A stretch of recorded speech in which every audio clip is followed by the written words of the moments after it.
మరి ఇవాళ ధర్మాన ప్రసాదరావు గారిని చూస్తే మరి ఆయన ఈ రోజు కేబినెట్ ఆయన విచారణ చేయడం, సిబిఐ విచారణ చేయడానికి ఒప్పుకోవడం లేదు. ఆయన అరెస్ట్ చేయకుండానే ఆయనకు బెయిల్ వస్తుంది. ఎందుకంటే ఈ రోజు ధర్మాన ప్రసాదరావు గారితో ఒక్కరితో ఆగిపోదు, ఈ రోజు కేబినెట్ అంతటిగా చుట్టుకుంటుందని చెప్పి ఈ రోజు మాట్లాడుతూ ఉన్నారు. ఇవాళ మరి ఆ 26 జీవోలు ఈ రోజు సక్రమమైనవి కేబినెట్ నిర్ణయాలని చెప్పడం జరుగుతూ ఉంది. ఇవాళ ఆ రోజు ఎందుకు సక్రమం చెప్పి కౌంటర్ ఫైల్ చేయలేకపోయింది ప్రభుత్వం. ఆ రోజు పరమగన్న బిడ్డ జగనే కదా, ఆయన జైల్లో ఉంటే మాకేమవుతుందిలే అని చెప్పి ఆ రోజు కౌంటర్ ఫైల్ చేయలేదు. ఇవాళ మరి ఇవాళ అందరికీ చుట్టుకుంటుందని చెప్పి ఇవాళ సక్రమమైనటువంటి చెప్పడం జరుగుతూ ఉంది. ఇవాళ ఒక్కొక్కరికి ఒక్కొక్క న్యాయం. మరి చిరంజీవి గారిని చూస్తే హోల్సేల్ గా ఆయన పార్టీ అమ్ముకొని మంచంకి 80 కోట్లు దొరికితే దానికి కేసులుండవు, విచారణ ఉండదు, బహుమానంగా కేంద్ర మంత్రి పదవి ఇస్తారు. వాళ్ళు చూస్తే మరి చంద్రబాబు నాయుడు గారిని చూస్తే మరి ఆయన ఒక ఐఎంజీకి 850 ఎకరాలు 50,000తో ఇస్తే ఏం కాదు, ఎంఆర్కు 29 లక్షలతోటి 535 ఎకరాలు ఇస్తే ఏం కాదు. మరి లక్షల కోట్లు చేసే విలువ గ్యాస్ అయితే మరి రిలయన్స్ వాళ్ళు వచ్చి తీసుకుపోతా ఉంటే చోద్యం చూస్తూ ఉంటే ఆయన మీద ఎంక్వైరీ జరగదు. ఓబులాపురం మైన్స్ విషయంలో ఆయన ఇస్తే ఆయన మీద ఎంక్వైరీ జరగదు. మరి దహేజా వాళ్లకు 110 ఎకరాలు హైటెక్ సిటీ పక్కన పొప్పు బెల్లాల్లో పంచితే ఆయన మీద ఎంక్వైరీ జరగవు, విచారణ జరగదు. మరి ఆయన ప్రభుత్వాన్ని అంటగాస్తా ఉన్నాడు అవిశ్వాసం పెట్టకుండా. మరి ఈయన కూడా ఈయన మీద ఈగ వాలకుండా ఎలాంటి కేసులు లేకుండా చేయడం చేస్తా ఉన్నారు. కాంగ్రెస్ పార్టీ వాళ్ళ మాటల్లోనే బయటపడతా ఉంది. గులాం నబీ ఆజాద్ గారు చెప్పారు, వాళ్ళు చెప్పారు కాంగ్రెస్ పార్టీలో ఉంటే జగన్ బాబుని కేంద్ర మంత్రి పదవి ఇచ్చి ఉండేవాళ్ళం, మరి లేకపోయినా కూడా ముఖ్యమంత్రిని చేసి ఉండేవాళ్ళం అని చెప్పి ఆయన చెప్పడమే జరిగింది.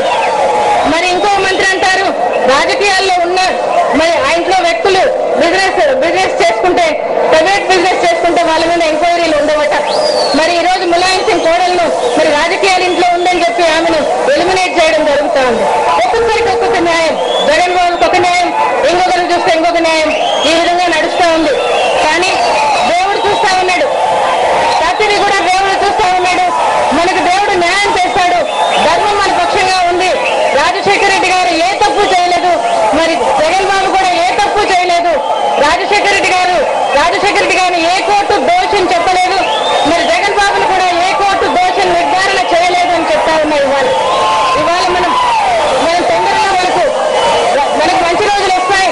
జగన్ బాబు బయటకు వస్తాడు ఒక రోజు, తప్పకుండా ఆయన నేతృత్వంలో రాజశేఖర రెడ్డి గారి సువర్ణ యుగాన్ని మళ్ళీ మనం తెచ్చుకుందాం. రాజశేఖర రెడ్డి గారి సువర్ణ యుగంలో రాజశేఖర రెడ్డి గారి కన్న ప్రతి కళ మనం నిజం చేసుకుందామని చెప్పడం జరుగుతూ ఉంది. మరి ఆయన కన్న కళ మరి 1 కోటి ఎకరాలకు నీళ్లు అందడం, మరి గుర్సలేని రాష్ట్రంగా ఉండడం, ఆరోగ్యశ్రీ ఇంకా 108 ఎంతకంటే మెరుగ్గా చేయడం, మరి జగన్ బాబు అమ్మఒడి కార్యక్రమం ద్వారా మరి ఫీజు రీయింబర్స్మెంట్ ఇంకా గొప్పగా జరగడం.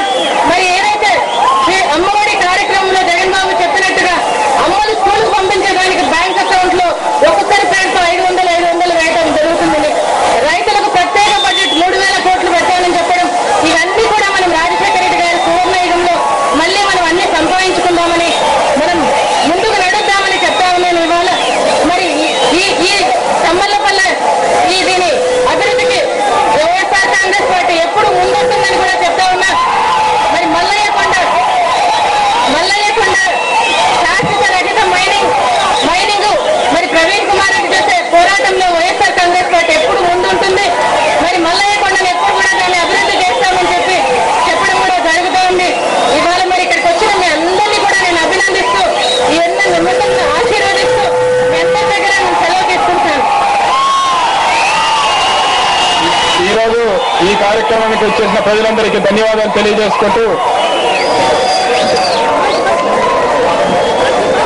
జగన్మోహన్ రెడ్డి గారి బర్త్డేకి చేస్తున్నారు. అదేవిధంగా ఈరోజు పెట్టు మాజీ సర్పంచ్ చెన్నకేశ్వర రెడ్డి గారు వైఎస్ఆర్ కాంగ్రెస్ పార్టీలో చేరుకున్నారు. ఆయన ముందరికి రావాల్సిందిగా కోరుతున్నాను.